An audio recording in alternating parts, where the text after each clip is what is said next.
After Chapter 1170, One Piece is no longer just an adventure story.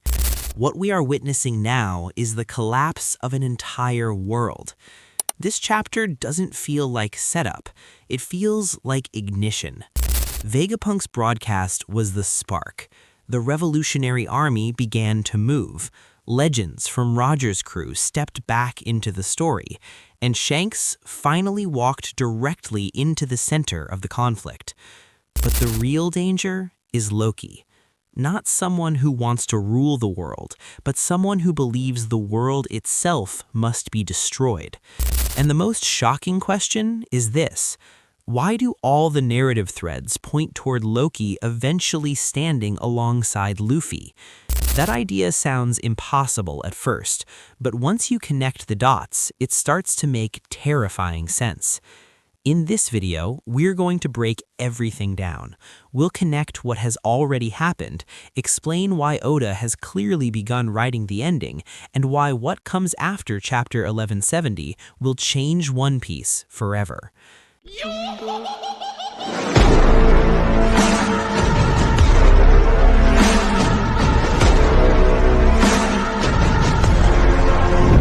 At this stage of the story, we're no longer talking about a new island, a temporary enemy, or a self-contained arc.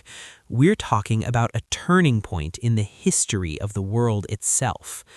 Oda is no longer planting seeds, he's harvesting them. For over 1,000 chapters, he slowly built a massive structure. Now, instead of expanding it outward, he's pulling everything inward. Every storyline, every mystery, every hidden truth. It feels like the moment where there is no turning back. Vegapunk's message wasn't just a scientific revelation, and it wasn't just a political scandal. It was an announcement, the end of an era. For the first time in history, the truth wasn't whispered in secret, it wasn't hidden in forbidden texts, it was spoken openly in front of the entire world. That single act changed everything, because once the truth is public, silence becomes impossible. The world government lost control of the narrative, and for the first time, the people of the world began to understand who the real enemy is. That is why the Revolutionary Army moved immediately. Dragon didn't hesitate. Sobo and the commanders didn't react emotionally. What we're seeing now is the execution of a long-term plan that was always waiting for the right trigger. Dragon, who spent decades shrouded in mystery, now feels like a man who always knew this moment would come. His declaration to the world wasn't delivered with a speech, it was delivered through action. But even a global revolution has limits. A system that has ruled for 800 years cannot be destroyed by ideology alone. And that's where Roger's crew comes back into the picture. Ray Lee and Scopper Gabin are not here for nostalgia. They're here because the story now requires witnesses. They represent knowledge the world was never meant to hear. They saw the world before it was rewritten. They reached Laugh Tale. They learned the truth. And more importantly, they know the price that still hasn't been paid. Their presence now suggests something critical.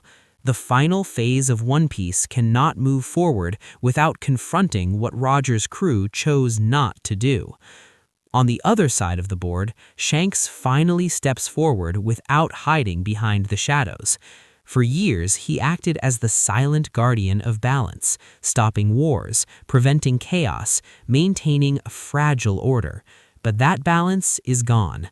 Shanks entering the conflict with his entire crew means the game has officially entered its final stage. Beckman and the rest of the Red Hair Pirates aren't just powerful fighters, they are a calculated military force that understands this war won't be decided by strength alone, but by decisions. And yet all of these massive players fade into the background when Loki enters the equation. Loki is not a traditional villain, and he's not a predictable ally. His philosophy directly clashes with Luffy's. Luffy believes in freedom within the world. Loki believes the world itself is fundamentally broken. He doesn't want to rule it, he doesn't want to fix it, he wants to end it. And that desire doesn't come from madness or pure evil, it comes from a cold conclusion that this system cannot be repaired. That is what makes Loki truly dangerous. The real question isn't how Luffy and Loki might work together. The real question is why that alliance may become unavoidable, because the enemy on the opposite side is no longer a Yonko and no longer just the world government. It's an entity that controls history itself. Imu is no longer just a name hidden in shadows. Their influence is becoming tangible. Their presence is now undeniable. With the reveal of the Holy Knight's secrets, their contracts, and their regenerative abilities, we begin to understand something terrifying. The world government is not just a ruling body, it's a system engineered to survive forever. Names like Gunko and Shamrock are not random, they are signals. They represent the level of enemies that are about to take the stage. Gunko in particular feels like the military manifestation of Imu's will, a force that only moves when the existence of the system itself is threatened.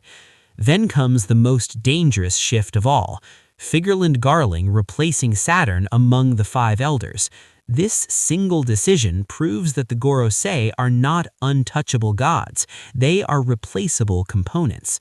Garling represents a more brutal version of the system, a generation that believes less in secrecy and more in open, absolute control.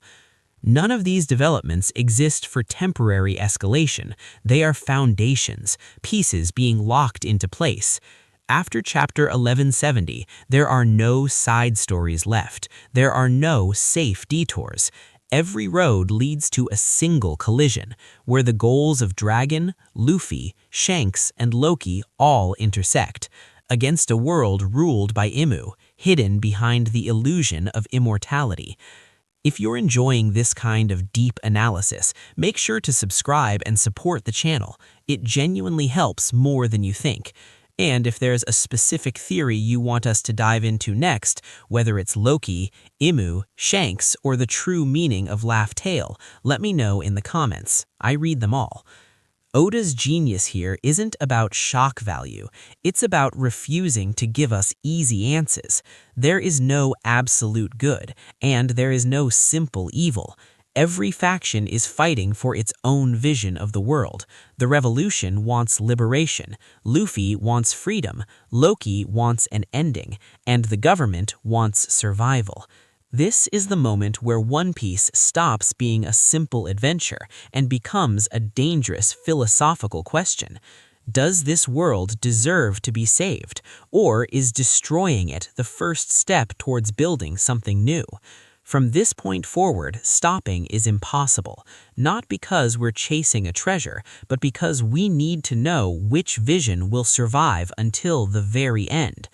Oda isn't just writing the conclusion of a story, he's putting the entire world on trial, and he's going to make us watch all the way to the very last page.